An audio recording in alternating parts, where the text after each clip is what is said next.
कर्मण्येवाधिकारस्ते मा फलेषु कदाचन मा कर्मफलहेतुर्भुः मा ते सङ्गोत्स्वकर्मणि.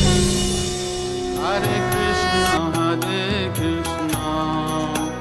Krishna Krishna, Hare Hare, Hare Rama,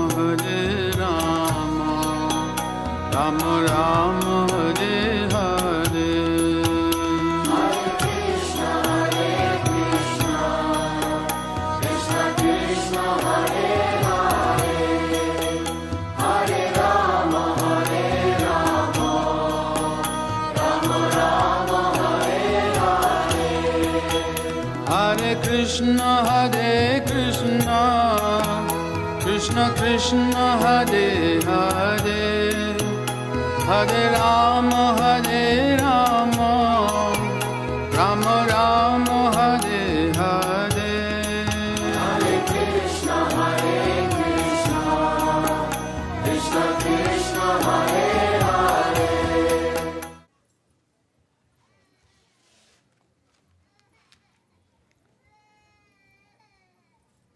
Jai Shri Krishna. How is everybody doing?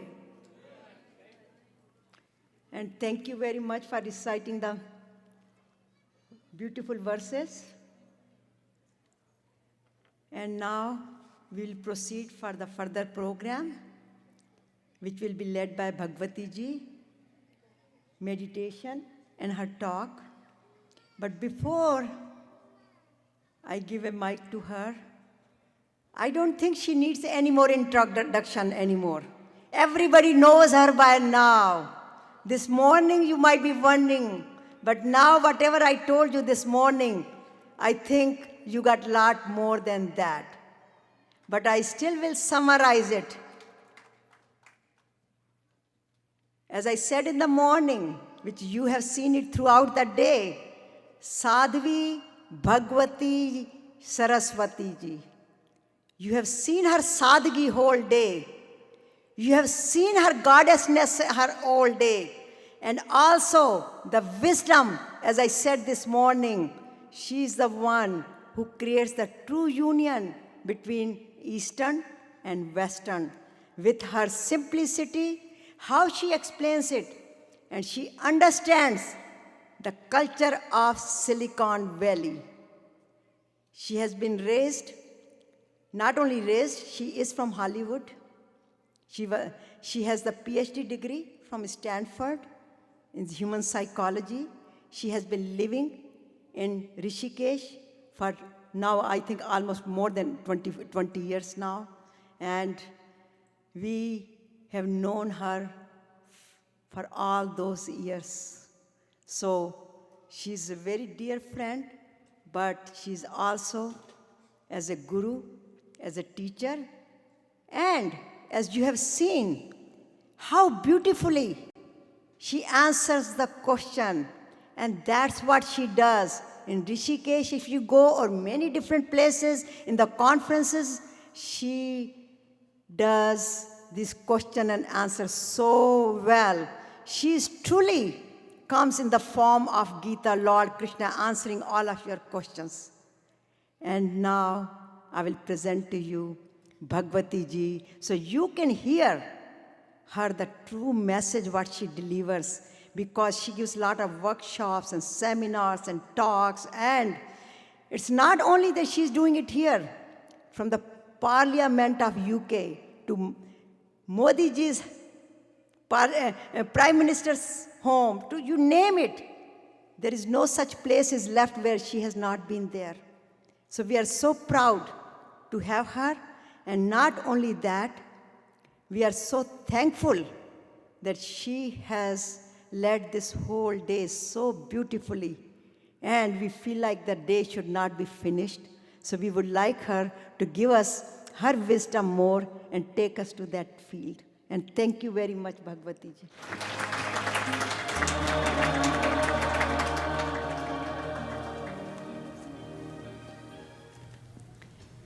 Param Puja Sri Shankaracharya Maharaj, Param Puja Mahamandaleshwar Swami Gyananandji Maharaj, Param Puja Swami Chidanand Saraswatiji Maharaj, Param Puja Radhanath Swamiji Maharaj, most respected Bhai Sahib Sri Satpalji, most respected leader of the community Sri Desh Deshpandeji, Puja Ma Giteshwariji, our most respected and inspiration to Indians and Americans, Tulsiji, and the Shakti, due to which we are all here today, our beautiful Satya Kalraji.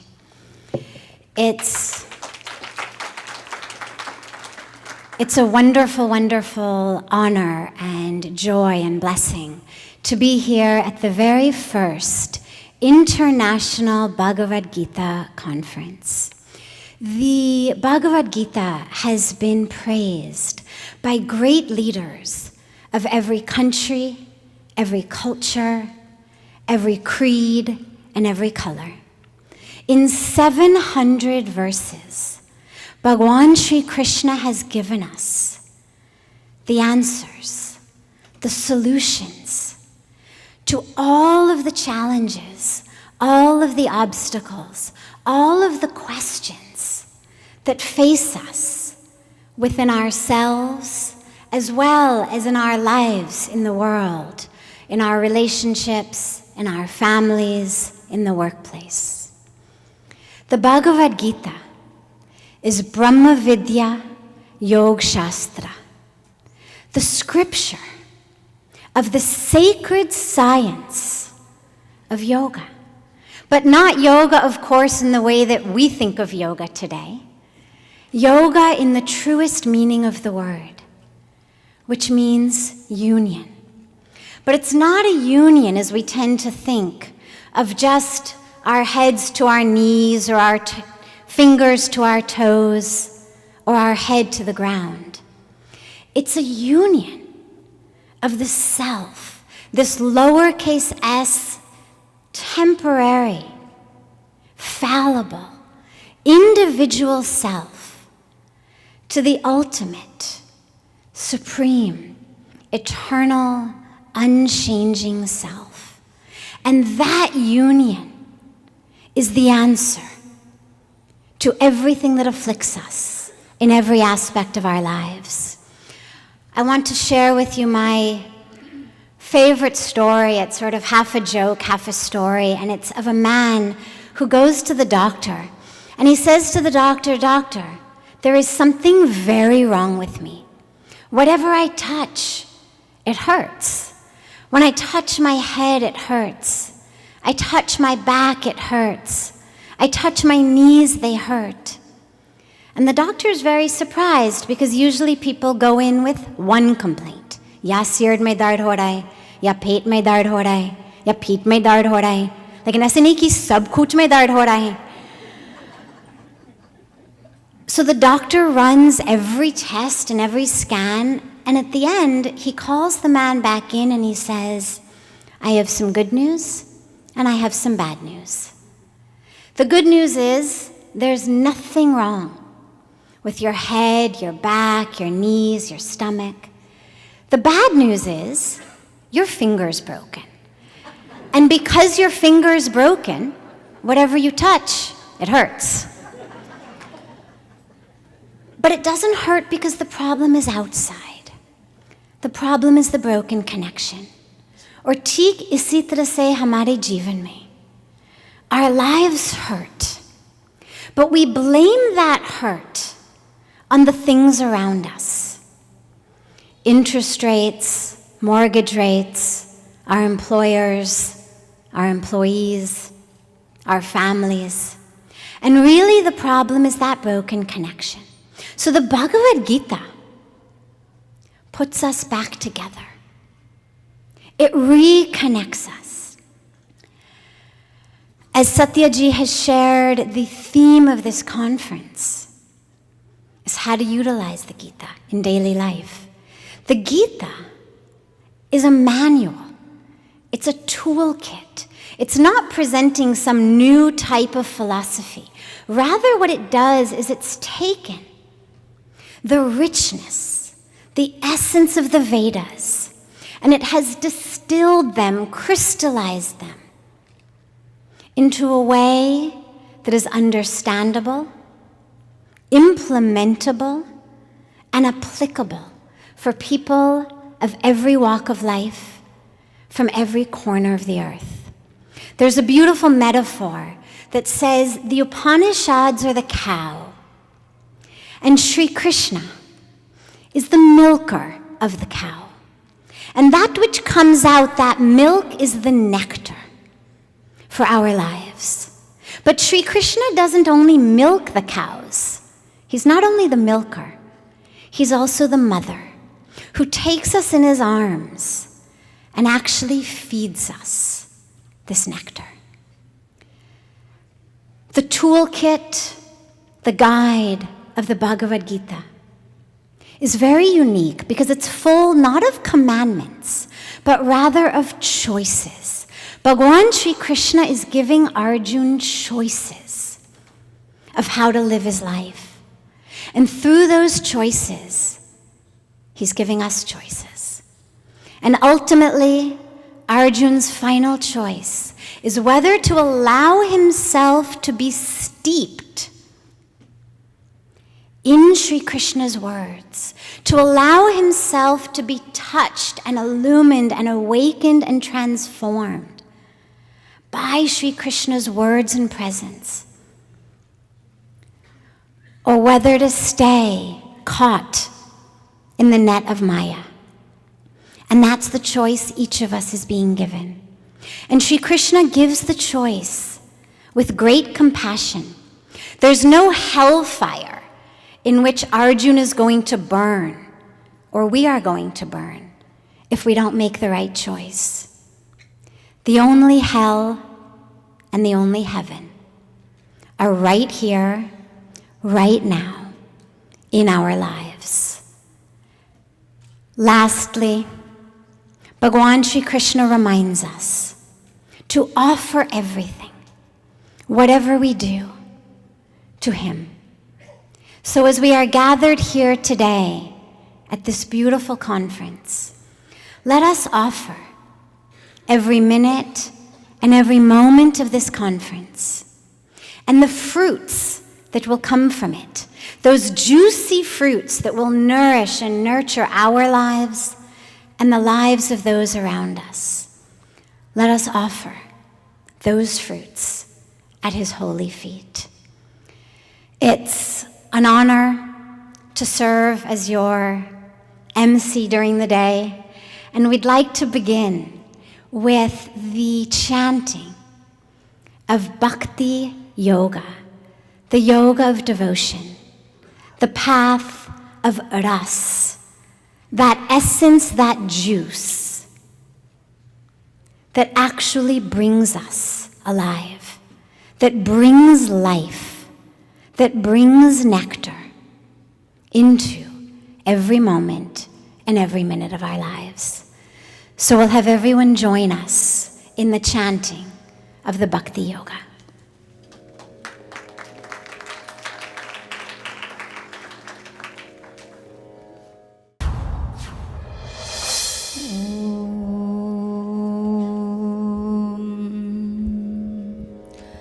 गुरुर्ब्रह्मा गुरुर्विष्णु गुरुर्देवो महेश्वरा गुरु साक्षात् परब्रह्मा तस्मै श्री गुरवे नमः। वसुदेवसुतं देवं कंसचाणूरमर्दनम् देवकी परमानन्दं कृष्णं वन्दे जगद्गुरुम्। अर्जुनवाच एवं सततयुक्ताये भक्तास्त्वां पर्युपासते ये चाप्यक्षरमव्यक्तं तेषां के योगवित्तमः। श्रीभगवानुवाच मय्यावेशमनो ये मां नित्ययुक्ता उपासते श्रद्धया परयोपेतास्ते मे युक्ततमा ये त्वक्षरमनिर्देशमव्यक्तं पर्युपासते सर्वत्र गमचिन्त्यं च कूटस्थमचलं ध्रुवम् संयम्येन्द्रियाग्रामं सर्वत्र समबुद्धया ते प्राप्नुवन्ति मामेव सर्वभूतहिते रताः। क्लेशोऽधिकतरस्तेषां माव्यक्तासक्तचेतसाम् अव्यक्ता हि गतिर्दुःखं देहवद्भिरवाप्यते ये तु सर्वाणि कर्माणि मयि सन्न्यस्य मत्पराः अनन्येनैव योगेन मां ध्यायन्त उपासते तेषामहं समुद्धर्ता मृत्युसंसारसागरात् भवामि न चिरात् पार्थ मय्यावेशितचेतसाम् मय्येव मन आधस्व मयि बुद्धिं निवेशय निवसिष्यसि मय्येव अत ऊर्ध्वं न संशयः। अथ चित्तं समाधातुं न शक्नोषि मयि स्थिरम् अभ्यासयोगेन ततो मामेच्छाप्तुं धनञ्जय। अभ्यासेऽप्यसमर्थोऽसि मत्कर्मा परमो भव मदर्थमपि कर्माणि कुर्वन् सिद्धिमवाप्स्यसि। अथैतदप्यशक्तोऽसि कर्तुं मद्योगमाश्रिता सर्वकर्मफलत्यागं तथा कुरु यथात्मवान्। श्रेयो हि ज्ञानमभ्यासात् ध्यानात् विशेष्यते ध्यानात् कर्मफलत्यागात् शान्तिरनन्तरम्। अद्वेष्टा सर्वभूतानां मैत्रः करुण एव च निर्ममो निरहङ्कारः समदुःखसुखक्षमी सन्तुष्टा सततं योगी यतात्मा दृढनिश्चया मय्यर्पितमनो बुद्धिर्यो मद्भक्ता समे प्रिया। यस्मानो द्विजते लोको लोकानो द्विजते च यः हर्षामर्षभयोद्वेगैर्मुक्तो यः स च मे प्रिया। अनपेक्षा शुचिर्दक्षा उदासीनो गतव्यथा सर्वारम्भपरित्यागी यो मद्भक्ता समे प्रियः। यो न हृष्यति न द्वेष्टि न शोचति न काङ्क्षति शुभाशुभपरित्यागी भक्तिमान्यः समे प्रियः।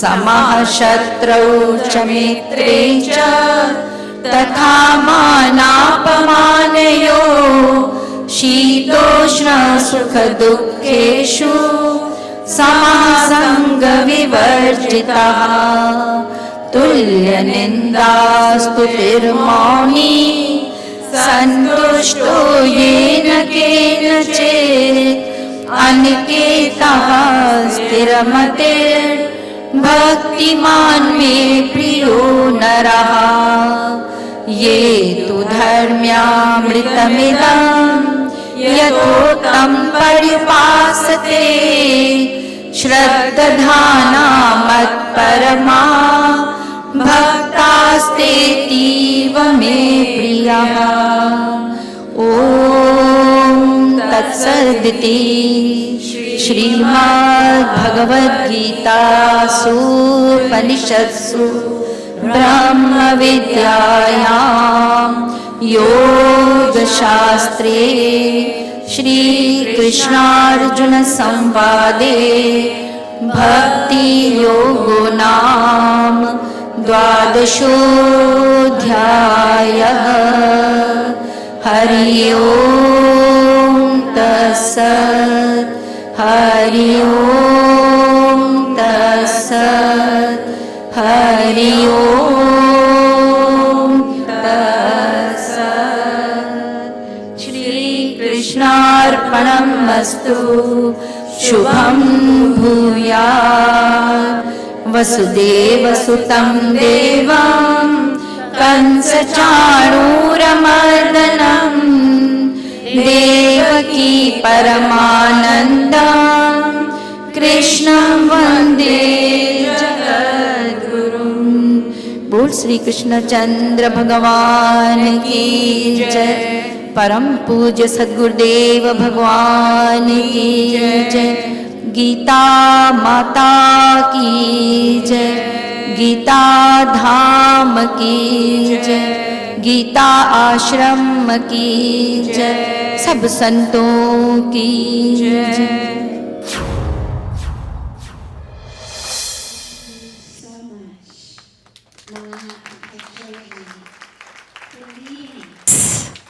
In this beautiful chanting, and for awakening within us that divine flow of bhakti.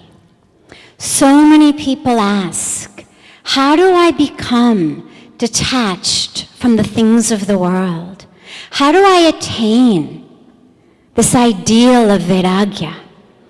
And mistakenly, so many people think that vairagya, detachment, is dry, apathetic, indifferent. I don't care.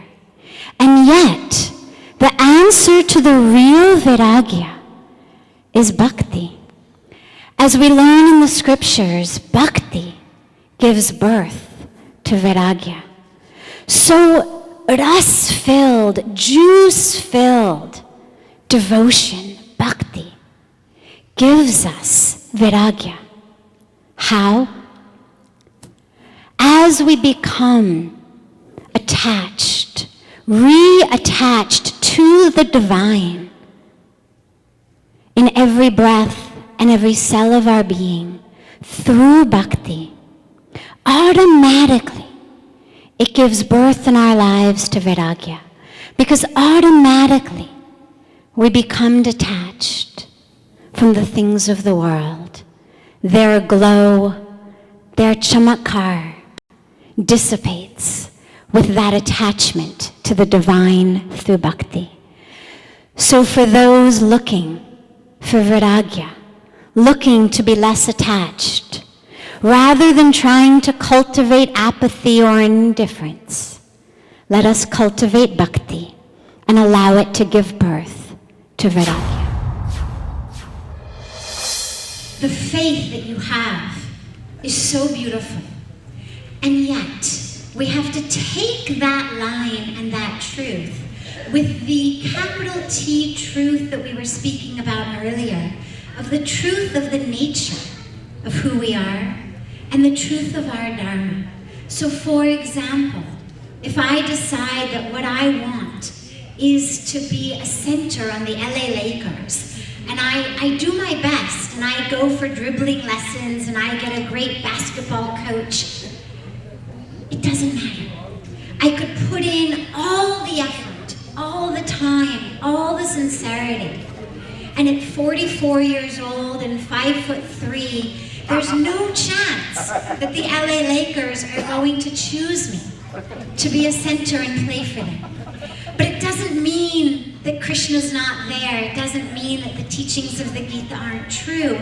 It just means that that goal that I had in mind was not in line with the truth of the nature of who I am, with the truth of my Dharma.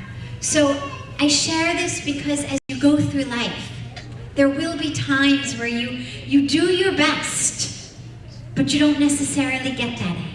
And not to get discouraged and not to feel like, oh, maybe the Gita wasn't applicable here, or maybe Krishna wasn't paying attention, or he was taking a nap, or he was busy somewhere. But to realize that may have just not been in line with the truth of the moment. In quick conclusion, Puja Swamiji just wanted me to share a quick story which illustrates this beautifully, of 3 men who are walking through these mango orchards one day, and as they sit down under a mango tree, one of the men says to the other, you know, I don't believe in God. And the other 2 are very surprised and say, what do you mean? He says, well, either there's no God, or if there is a God, he's definitely not perfect. And the other 2 say, well, what do you mean? He says, well, look over here. We've got these huge pumpkins, heavy pumpkins. And what has God given us to hold up these pumpkins? These tiny little flimsy vines, useless. They don't even hold up the pumpkin is on the ground. And then here we have these half-kg mangoes, little nothing mangoes, that are being held up by this huge tree, big branches. Don't the pumpkins, the heavy pumpkins, need the big tree and the branches? We could have put these flimsy mangoes on the flimsy vines. And of the other 2, one of them says, hey, yeah, you're right.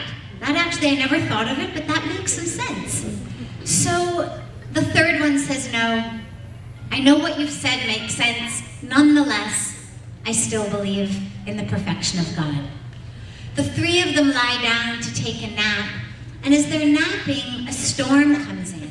And in the storm, it knocks one of the mangoes out of the tree onto the face of the disbeliever. And he wakes up with a start, and he says, wait, I take it back. God's plan is perfect. Thank God he put those heavy pumpkins down on the ground, and high above my head he put only these tiny little half-kg mangoes. So when it seems like there might not be a plan, all it means in that moment is for us to expand our vision and try to look at the capital T truth, the eternal truth of who we are, what our Dharma is, and what we choose. It's been such a joy this whole day.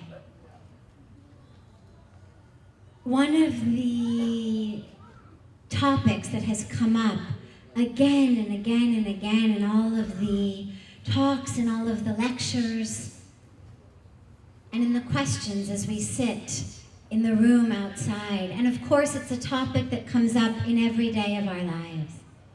And that's a topic of stress.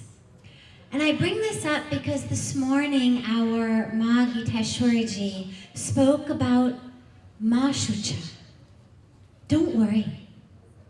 Chinta mat karo. And yet, worry has become such an intrinsic part of our lives. Sri Krishna tells us, Abhiyam, be fearless. It's easy to say. And yet, what we have to realize is he's giving that to Arjun, who's actually on a battlefield about to not only possibly lose his own life, but about to kill those he loves, about to do what in his mind is the wrong thing. And yet for us, our daily stress, our daily fear is what? Oh my God, there's traffic on the freeway. Oh my God, my cell phone battery is dead. Oh my God this, oh my God that. We can't even implement this teaching in the simplest, smallest, tiny way. In fact, recently, in one of the magazines on the airplanes, where they have these quizzes, one of the quizzes was a vocabulary quiz, and it gives a new word, and then it gives you the multiple choice for what that word means. True story, not a joke. And the word on this page was nomophobia. All right, I have a background in psychology. I know that a phobia means a great fear, an irrational fear, a paralyzing fear. But of course, the writers of the test were very smart, and every one of the multiple choice answers was fear of this, fear of that. So I couldn't guess. And it turns out that this word, which is now, I kid you not, it is a new word in the English language dictionary. The meaning of nomophobia literally means the paralyzing fear of being without a working mobile phone. Again, not a joke. True story. You could walk into a psychologist's office, a doctor's office, and actually be diagnosed with this new illness. And I mention this because when we're looking at the Gita and we're talking about fear, we have to look at ourselves and realize how our own way of thinking has become actually the cause of the problem. In India, there's an expression, a parable about the lizard. You know, we have lizards all over in India, and they stick themselves on the roof. But there's a parable that says the lizard thinks he's actually holding up the roof. That if you ask the lizard why he doesn't come down, it's because he thinks he's holding the roof up. And this is what's happening in our lives on a serious level. We've lost the truth of who we are, what our life is about. There's a beautiful, beautiful Buddhist parable, actually, of a man who's holding on to a rope with both hands, clinging for dear life. And he hears an angel say, "Let go." He says, "I can't, I'll fall, I'll plummet to the ground." She says, "Okay, well, let go with one finger." So he thinks, all right, one finger's okay.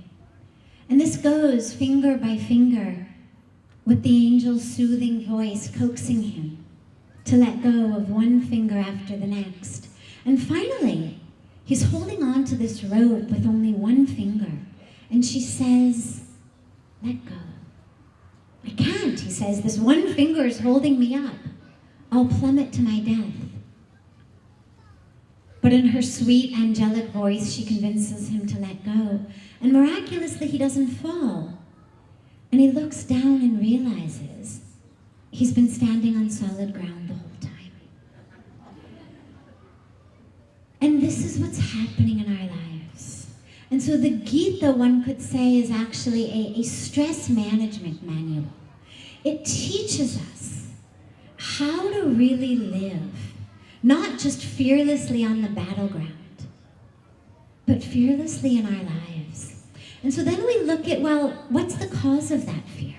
If I think I'm the lizard holding up the roof, if I think it's all up to me, it means I have no idea who I am. And that is the cause of all of the stress and all of the worry in our lives. We have no idea who we are. If I say to most of you, okay, raise your hand, tell me about yourself. If I randomly picked on you, I won't, don't worry, but if I did, you would give me your name, and then if I said, okay, something else, maybe you'd give me your career. You'd tell me where you lived. Maybe you would talk to me about your relationships. Your so-and-so's mother, so-and-so's husband, so-and-so's son, so-and-so's employee or so-and-so's boss. This is not who we are. This is where we happen to be in this vehicle, at this intersection of time and space. If you are driving down the freeway and someone calls you and says, "Who are you?" and you say, "I'm exit 10. They would say, no, I didn't say, "Where are you?" I said, "Who are you?" And if you said, "Now I'm exit 11, they would think that either you couldn't hear them or that you'd lost your mind. But that's what we do in our lives. You are no more your age, your title, your career, your relationship, your bank balance, your weight, your height, than you are exit 11. That's just where you are at this intersection of time and space in the vehicle. And this is what Krishna tells us. This body, this mind, it's a field. We're not the field. We're not a bunch of carrots. We're not the tree. We're not the spinach. We're not the flowers. We're the knower of the field. We're the gardener of the field. And what that means is that which we plant, those seeds, are what's going to grow in this field, in this garden. And what are those seeds? Those seeds are our thoughts. There was a beautiful sign that I saw outside a church recently as we were driving through. Churches are great. They actually always put in their gardens these wonderful signs. I think our mandirs should start doing that in the parking lot, even for people who are not going to the church, not Christian. Nonetheless, that 1 or 2 lines of wisdom is there. And outside this church, there was a sign that said, "Watch your thoughts, and you will see the future." Watch your thoughts, and you will see the future. This is what Krishna tells us over and over again in the Gita. We are planting these seeds. These are what our saints and our sages tell us over and over again. We are creating this field. We are creating this garden. And what that means is that we have not only a responsibility to ourselves of what we plant, but we have a responsibility to the entire world, because we may think that my field is separate from your field, and I can dump all the toxic junk I want in my soil, and it won't affect yours. But if you ask an earthworm, the fence between 2 fields is irrelevant. The soil continues. And so that which we think, that which we plant in our field, is impacting and influencing and affecting not only our lives, but the entire world. Lastly, that takes us back to the awareness of who we are. Because only when we know who we are will we have control of the mind and the thoughts. Only then will we know how to take care of this garden, how to drive this car.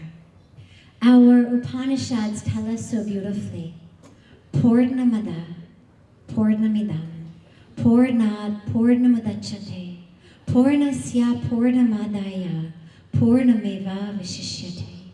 And what it means is that, capital T, that, is whole and complete and perfect and divine. And this, which is removed from that, is also whole and complete and perfect and divine. And this is what our mathematics teachers tell us, the same thing. Ask anybody, any student even, who's taken basic math, what's infinity divided by 10? Infinity. What's infinity divided by 100? Infinity. Infinity divided by 7 billion. Infinity. So if we've been created by the Creator, then we've also been created of that Creator. And therefore, all of that perfection, Pujya Swamiji spoke this morning about wholeness, all of that perfection, all of that wholeness, all of that infiniteness that belongs to the Creator belongs to us as well. There is nothing we lack.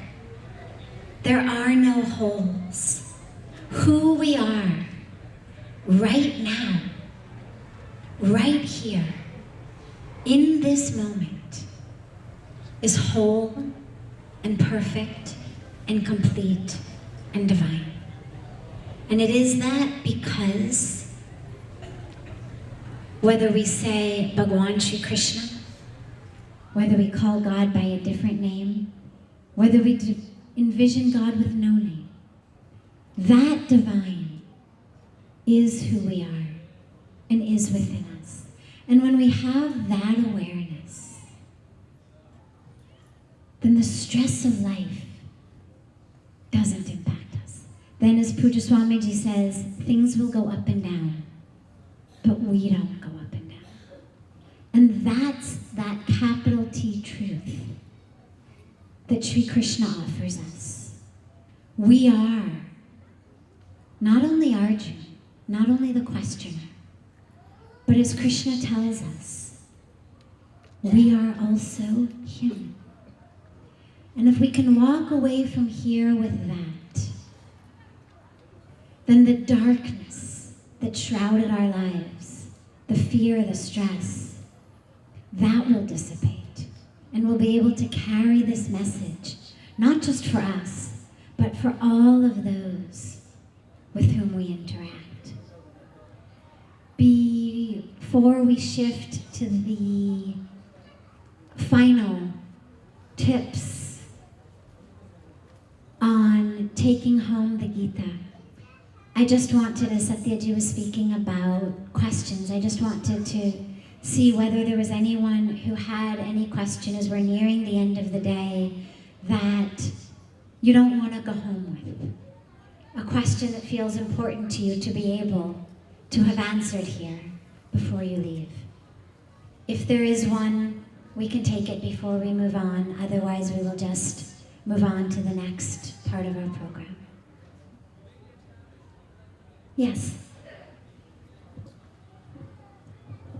Yeah, come up or speak really loudly.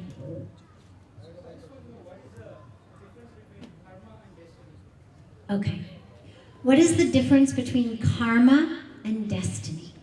Great question and very common question. Given the shortage of time, rather than address this from a deeply philosophical standpoint, I'm going to give you an example, a couple examples. Our karma, that which we have done during this lifetime, during previous lifetimes, if you believe in reincarnation, all of that bears fruit. It gives us what we have today. So if in my life today I have an apple tree, I can be pretty sure that I planted an apple seed at some point in the past. Now it's also important here to mention though that there's no objective good or bad in the universe. We may not like this apple tree, but the universe does not say apple trees are bad, peach trees are good. The universe loves the apple tree just as much as the peach tree. So whatever I have today, it's there because at some point I planted that seed in the past. But there's no system of reward and punishment. It's not a matter of you were good, so you got an apple tree. You were bad, so you got a peach tree. Santa's brought you lots of presents because you were really good. You didn't get any presents because you were really bad. It's not that. It's just simply scientific. The tree that is growing grows from a seed I have planted. Destiny. Well, destiny is what I'm creating today. So if I have an apple tree today, that's the fruit, literally, of the seeds that I've planted in the past. But is my destiny an apple tree? Well, that all depends on what I plant today. So if I have an apple tree, metaphoric apple tree, and I don't like it, I'm allergic to apples, I'd much rather have a peach tree. What do I need to do? Plant peach seeds. But even before that, what I need to do is look at the apple tree and realize that it's been given to me for a reason. And that everything that we have, whether we enjoy it or don't enjoy it, is here to take us closer on our path to divine awakening. That's what it's all about. As I said, the universe has no sense that apples are good, peaches are bad. The point is how we use it. Whatever we have, whatever the fruit of our past karmas are that we have today, how do I use that to get closer to God? So taking my apple tree example, okay, I'm allergic. I feel like I've been punished. But can I see it differently? Can I invite the children of the school nearby to come and pick apples after school? Can I give the apples to a homeless shelter? Can I make applesauce? Can I make apple pie? On an even deeper level, can I pray to God not to turn my apples into peaches, but to remove my allergy to apples? Typically, what do? We pray, I don't want this apple tree, I wanted a peach tree. We chant peach mantras, we buy books on peaches. We go to the peach guru, that somehow my apple tree should magically become a peach tree.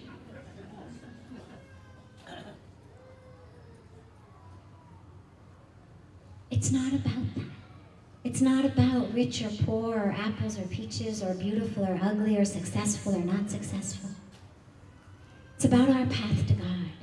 So the prayer becomes, how can I use this apple tree to walk closer to God, to come closer to understanding who I am, that capital T truth. That becomes my destiny then, and that's in my hands today.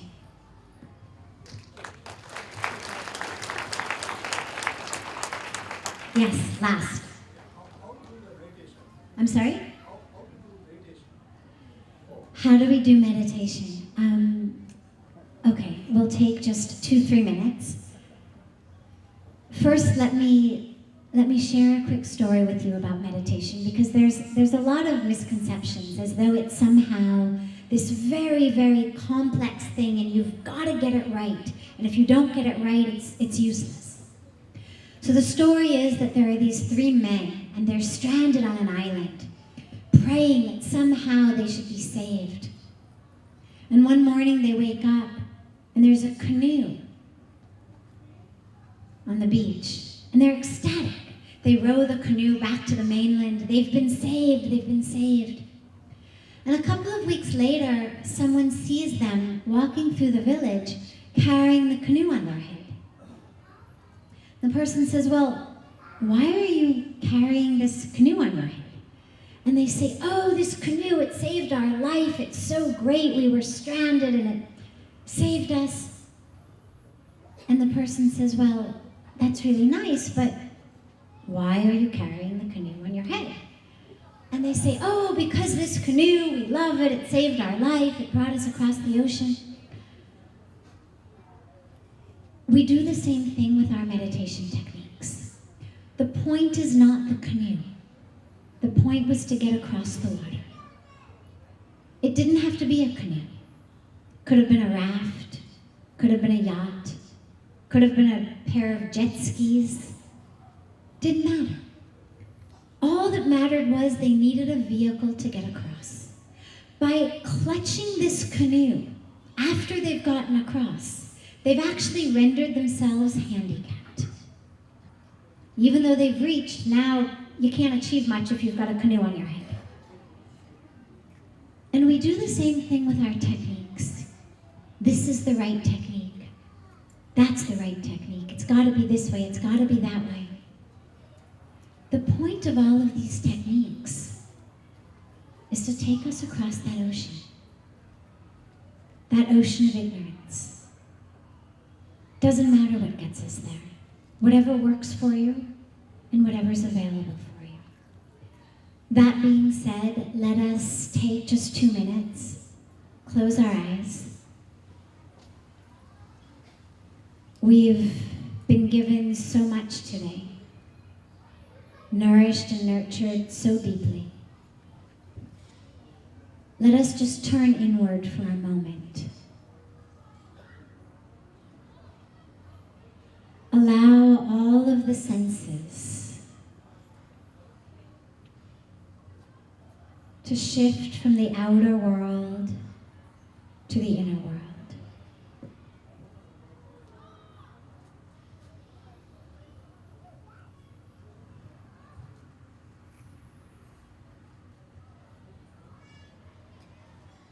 Bring the awareness to the breath. Don't try to change it. This isn't pranayama. Just allow the awareness to merge with the breath as it flows in and flows out.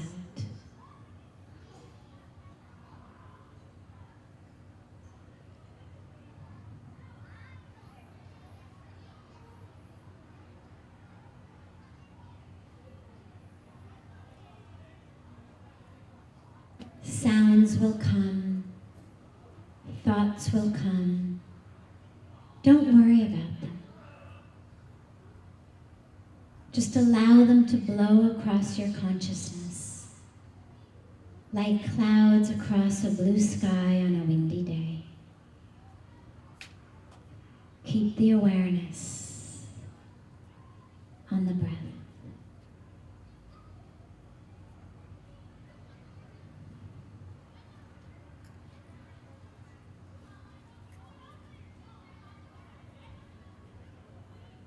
On each exhalation, let go. Let go of another false identity, of another personality, the masks we wear, the roles we play. As you exhale, just let them go.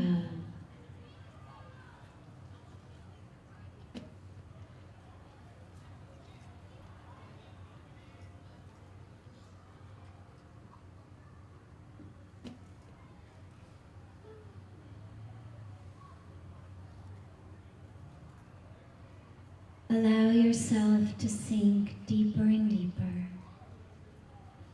into the core of the self.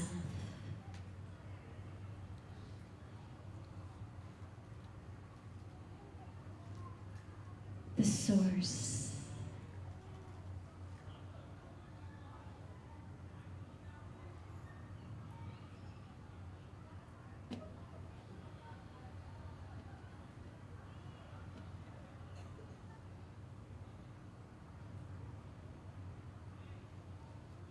Letting go more and more on the exhalations, sinking deeper and deeper into the core of the self, that source of love, of light, of peace.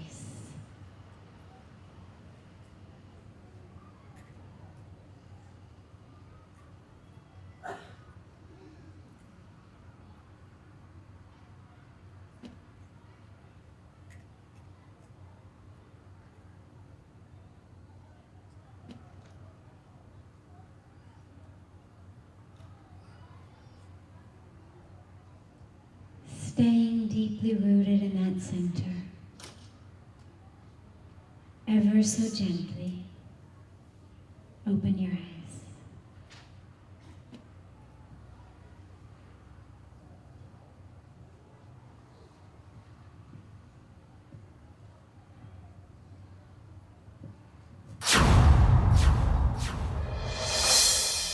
Hi folks, Sadhvi Bhagawati ji is right here with us all the way from Parmarth Ashram in Rishikesh for International Gita Conference in Sunnyvale here today. Welcome Bhagawati ji to INDTV USA with me Jasleen Khanuja, and first of all I must commend your beauty, not just the inner beauty but external beauty as well, and you are just like all in all with this inner and outside beauty, and you are wearing these beautiful beads. Is it Rudraksh? First of all, what I can tell you is I come from this world. I grew up in LA, I grew up in Hollywood, where what everybody's focused on is beauty. But it's all in terms of the vehicle, painting us, fixing us, as though somehow I were the car that I'm driving, as though somehow a new paint job or a nice rim or a new hood somehow changed who I am. The real beauty, the real light is something that comes only from within, and that comes from the blessings of the saints. It comes from that connection, as we spoke in the conference, that connection with the divine. The beads that I have, yes, these two are Rudraksh, and this one is another special bead. I don't even know what it is, but it was given to me by a beautiful and revered saint whom I just adore and worship, and so I hold that very, very close to my heart. Awesome. And how does wearing of these beads help in establishing a close connection with the Almighty? Look, God doesn't need any frills. God doesn't need any rituals. God doesn't need makeup. It's not putting on tilak is going to make God happy, or putting on malas will make God happy, or even doing some puja will make God happy. What it does is it reminds us. It reminds us that, oh wait, I'm not just skin and bones. I'm not just this physical case, this container that is taller than some, shorter than some, older than some, younger than some, prettier than some, uglier than some. That's not who I am. The I is the knower of this. The I is the divine.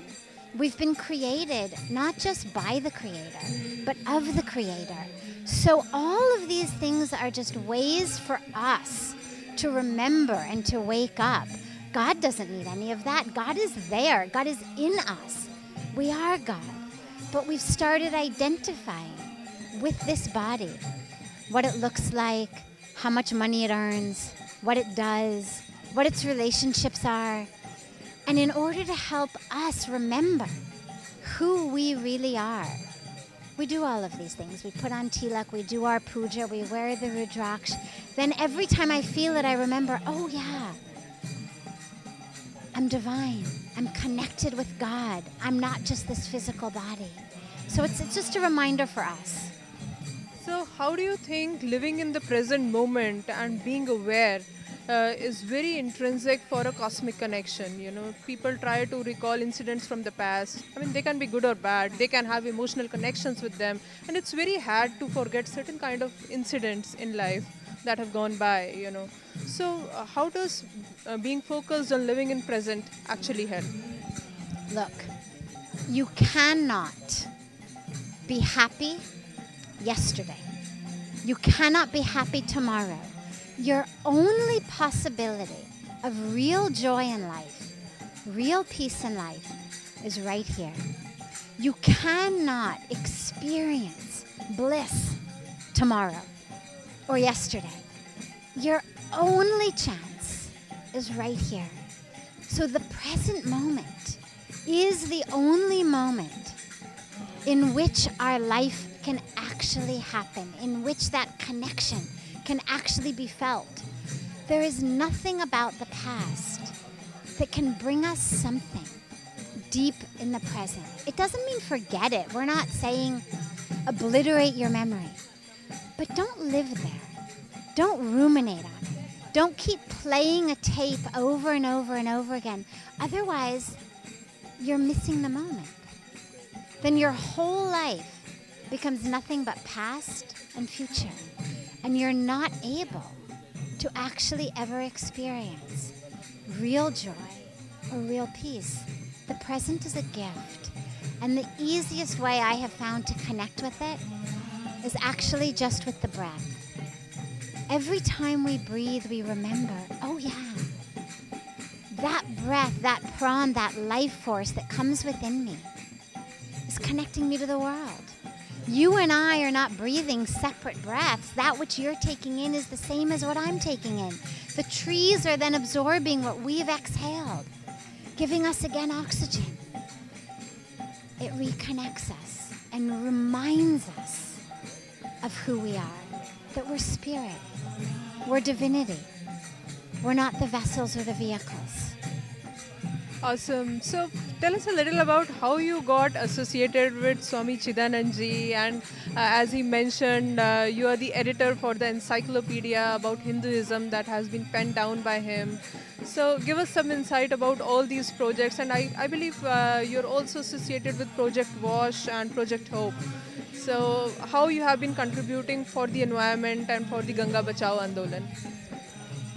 How I came is just God's grace. It's a long story, but the bottom line is it's just grace. I had done my undergraduate at Stanford with a degree in psychology. I was doing my PhD in psychology. I came to India just traveling. I had no idea I would stay. I had no intention to stay. But the truth is a magnet. And when I stood on the banks of Ganga and I had the darshan of Ganga, I knew this is my home. This is where I need to be. And when I met Puja Swamiji, when I had his darshan, I realized it's here, in his seva, learning from him, getting that divine teaching and divine transformation that my life is meant. Today, with his guidance, with his blessings, we have the 11-volume Encyclopedia of Hinduism that have been published. I was blessed to be the managing editor of that. He has founded the Global Interfaith WASH Alliance. WASH stands for Water, Sanitation, and Hygiene. And it's an interfaith alliance of leaders, faith leaders, saying peace does not just mean I'm not going to take a gun and shoot you. Peace means also I'm going to do whatever I can do to make sure that you have clean water to drink, to make sure that you are not suffering and dying due to lack of sanitation, lack of hygiene. In India itself, we're losing almost 1,600 children under the age of 5 every day, just due to lack of clean water, lack of sanitation, and lack of hygiene. Now you imagine if some criminal came with a gun and held up hundreds of busloads of children and shot them dead. We would all come together to find and to stop that criminal. That criminal is just lack of clean water, lack of sanitation, lack of hygiene. So I'm the General Secretary of that, Secretary General. I'm the president of Divine Shakti Foundation, an organization Puja Swamiji founded for women and children. We run free schools, we will run women's empowerment programs, vocational training programs, upliftment programs, and so much. He really sees the divine in all. And so whatever it is that needs service, whether it's the flowing Ganga, whether it's the Himalayas, whether it's the cows, whether it's poor children, whether it's women, whether it's sick patients, his goal is to serve, and we're all just blessed to be part of it. Awesome. What is your take on people taking a holy dip in the Ganga and polluting it? And I've seen people washing clothes in it as well. That's really very unhygienic. It's just ignorance. It's really just ignorance. It's not lack of reverence. People revere Ganga. They don't understand the connection between my action understand the state of this river downstream. That's what we're working on, is awareness. People don't realize I dump my trash in Ganga, and downstream children are going to drink that water and die. If people really realized that, in general, people are very good. Very few people would take a gun and fire it into the head of a 5-year-old child. And if they understood that dumping my trash, dumping my sewage, allowing the waste from our factories to pollute Ganga is the same, I don't believe they would do it. I think we just haven't been able to properly help people understand that direct link between my actions and the state of the world. It's the same thing with vegetarianism. Every single time I eat meat instead of instead of vegetarian food, I'm depriving 15 other people of food. It takes 16 times as much grain to make a pound of beef as to make a pound of bread or pasta or rice. So every time I choose non-veg, I'm saying I deserve the food for 15 other people. Let them suffer and die. Most people wouldn't do that if they knew. We don't understand this connection. And the same is true with Ganga. And that's why education is so important. That's why your role in the media is so important. We say we have a water shortage, and yet the amount of water being utilized in the production of hamburgers and hot dogs and chicken McNuggets is enough that no farmer would ever have to commit suicide. No field would ever be desiccated. It's all about our choices. Awesome. So Bhagawati ji, as Chidanand Swami just mentioned, God is everywhere. So what makes you stay back in India? Why don't you miss your motherland? Don't you want to go back to LA? You can still be spiritual. You can still have that divine connection, correct? I'll tell you. When I was back in Los Angeles with Puja Swamiji, after I had been in India maybe 8 months, 10 months, we were here on Yatra. And I said to him, Puja Swamiji, I know you say God is everywhere. Why do I feel him so much more strongly in Rishikesh than I do here in LA? And he looked at me and he said, yes, God is everywhere. God is just as much here in California as in the Himalayas. He said, but Ganga is Ganga. And to me, that answer is so perfect because, yes, of course, God is everywhere. And yet, there are some places in which that experience, that vibration, is so strong.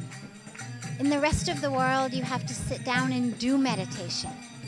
On the banks of Ganga, meditation just happens. कर्मण्येवाधिकारस्ते मा फलेषु कदाचन मा कर्मफल हेतुर्भुः मा ते संगोत्स्व कर्मणि. Hare Krishna, Krishna Krishna, Hare Hare, Hare Rama, Rama Rama, Hare Hare. Hare Krishna, Krishna Krishna, Hare Hare, Hare Rama, Rama Rama, Hare Hare. Hare Krishna, Krishna Krishna, Hare Hare, Hare Rama, Rama Rama, Hare Hare. Hare Krishna, Krishna Krishna, Hare